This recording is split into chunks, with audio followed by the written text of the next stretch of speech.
당신은 당신이 알고 있는 지식으로만 스스로를 이해하고 판단한다. 그때 당신은 선한 사람이나 나쁜 사람이 되고 죄인이나 광인이 되며 강한 사람이나 약한 사람, 아름다운 사람이나 추한 사람이 된다. 그렇게 당신은 당신이 믿는 그대로의 존재가 된다. 그렇다면 가장 먼저 던져야 할 질문은 이것이다. 당신은 당신이 누구라고 생각하는가?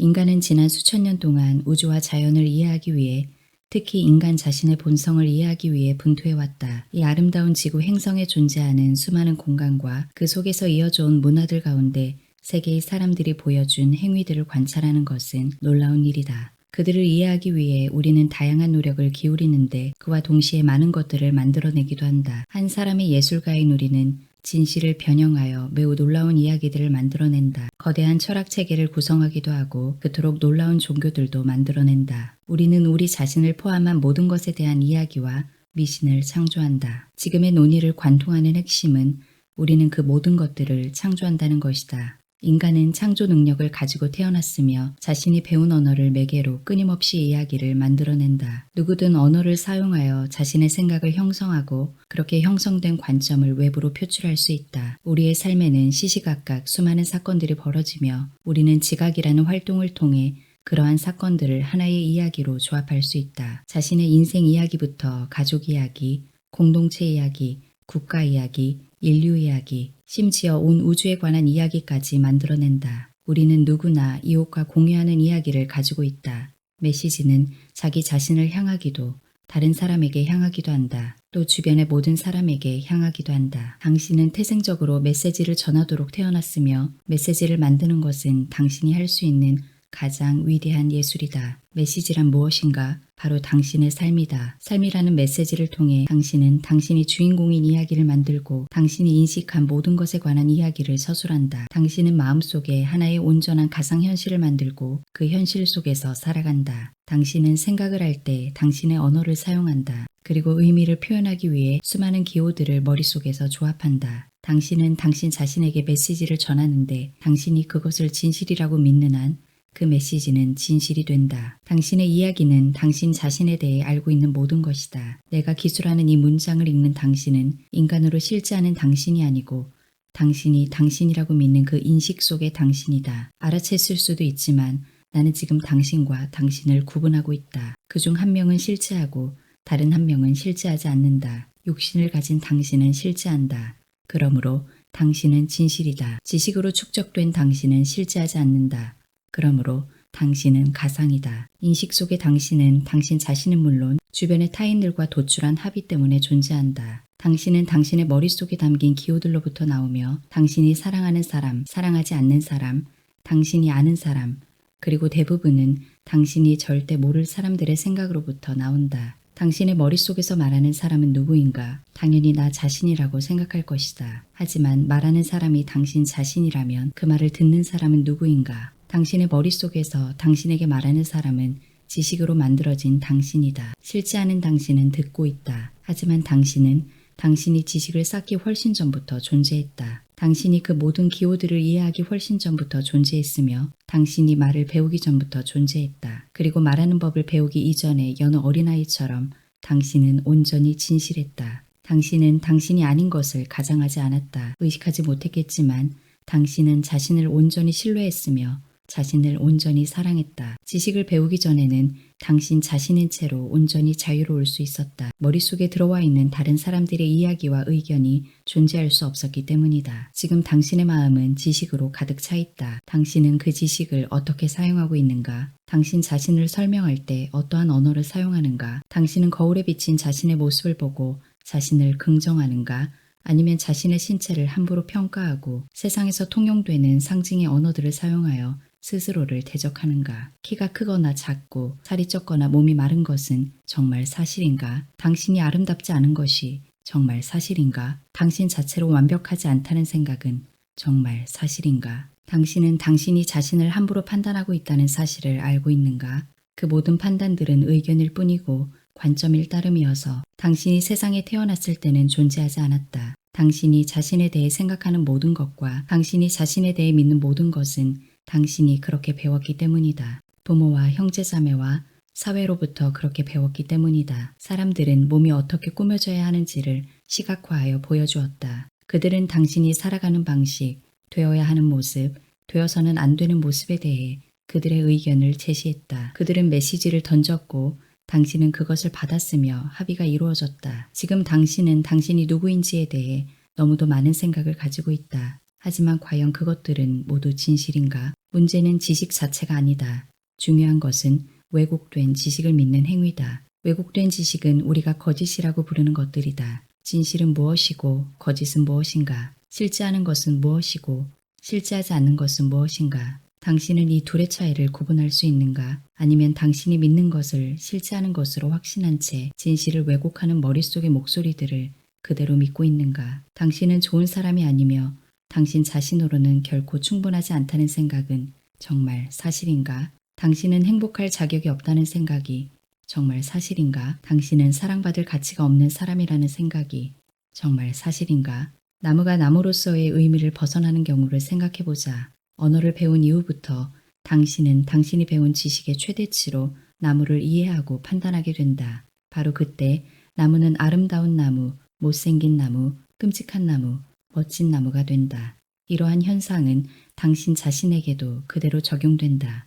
당신은 당신이 알고 있는 지식으로만 스스로를 이해하고 판단한다. 그때 당신은 선한 사람이나 나쁜 사람이 되고 죄인이나 광인이 되며 강한 사람이나 약한 사람, 아름다운 사람이나 추한 사람이 된다. 그렇게 당신은 당신이 믿는 그대로의 존재가 된다. 그렇다면 가장 먼저 던져야 할 질문은 이것이다. 당신은 당신이 누구라고 생각하는가?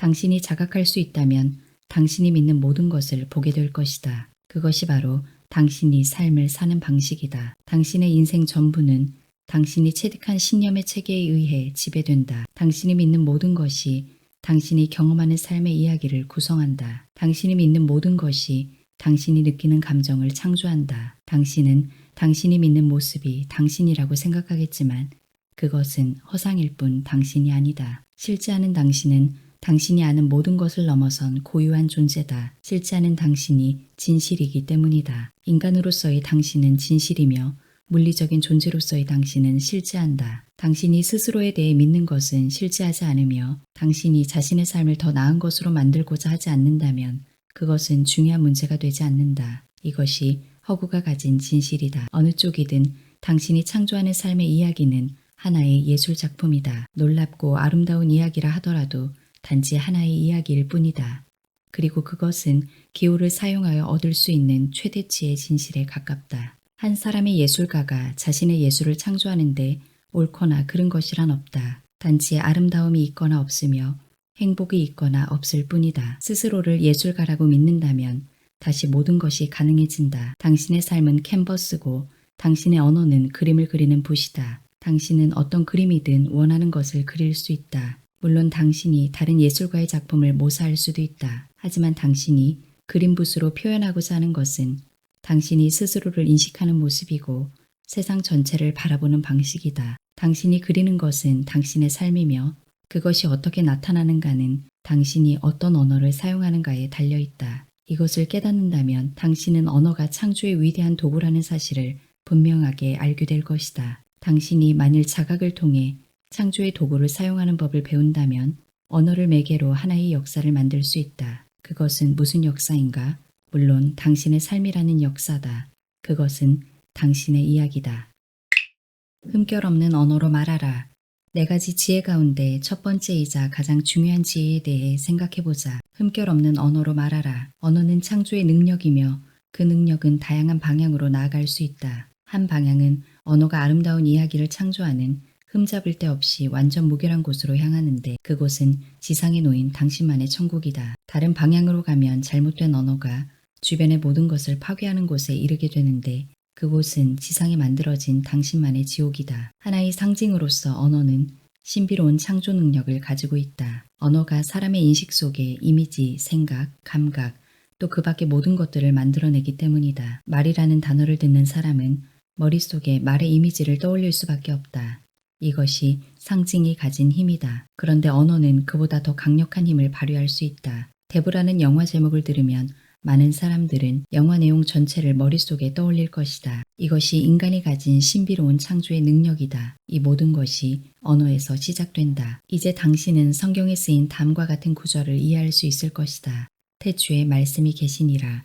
이 말씀이 하나님과 함께 계셨으니 이 말씀이 곧 하나님이시니라. 종교에 따르면 태초에는 아무것도 존재하지 않았으며 하나님이 가장 먼저 창조하신 것은 메시지를 전달하는 메신저, 즉 천사였다. 당신은 어떤 정보가 한 장소에서 다른 장소로 전달되는 필요성에 대해 이해할 수 있을 것이다. 물론 존재하지 않는 장소에서 또 다른 존재하지 않는 장소로 무언가가 이동한다는 개념이 어렵게 느껴질 수도 있지만 매우 간단히 이해할 수도 있다. 태초에 하나님이 말씀을 창조하셨고 그 말씀이 메신저다. 만일 하나님이 메시지를 전달하기 위해 말씀을 창조하셨다면 그리고 그 말씀이 메신저라면 그 메신저 혹은 천사는 바로 당신이다. 언어의 원천은 우리가 흔히 삶이나 의지 혹은 신이라고 부르는 힘들이다. 언어는 그러한 힘을 품고 있다. 언어는 일정한 지향성을 가지기 때문에 어떤 언어를 사용하든 그 언어는 우리가 의도하는 바를 추구한다. 언어는 모든 것을 창조하는 매우 중요한 존재다. 메신저가 메시지를 전하기 시작하면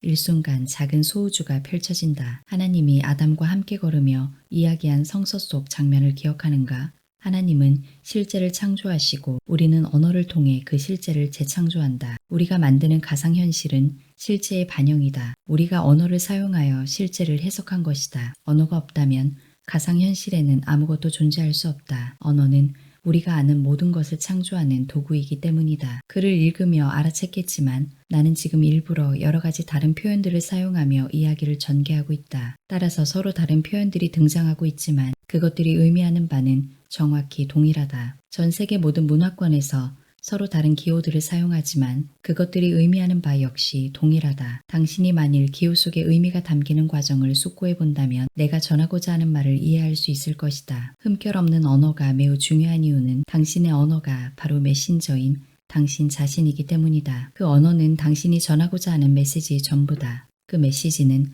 다른 사람이나 주변의 누구도 아닌 당신 자신에게 전해진다. 당신의 메시지가 당신 자신에게로 향한다는 말은 사실이다. 당신이 만일 스스로를 함부로 속단하고 부정하는 이야기를 만들어낸다면 그러한 행위는 언어를 이용해 스스로를 비하하고 스스로를 불완전한 상태로 몰아넣는 것과 같다. 만일 당신이 완전 무결하다면 스스로에게 이렇게 말하지는 않을 것이다. 나는 너무 나이가 들었어. 나는 너무 못생겼어. 나는 뚱뚱해. 나는 괜찮은 사람이 못 돼. 나는 능력 있는 사람이 못 돼. 나는 평생 이 일을 할 수 없을 거야. 당신이 완전 무결하다면 당신의 지식을 스스로를 부정하는 데 사용하지도 않을 것이다. 즉, 당신이 만들어낸 지식의 목소리가 당신을 함부로 판단하고 정죄하고 처벌하는 언어를 사용하지 않을 것이다. 당신의 마음은 당신이 창조한 이야기를 그대로 받아들일 정도로 강력한 흡입력을 가지고 있다. 만일 스스로에게 잘못된 판단을 내리기 시작한다면 악몽과도 같은 내적 갈등이 시작될 것이다.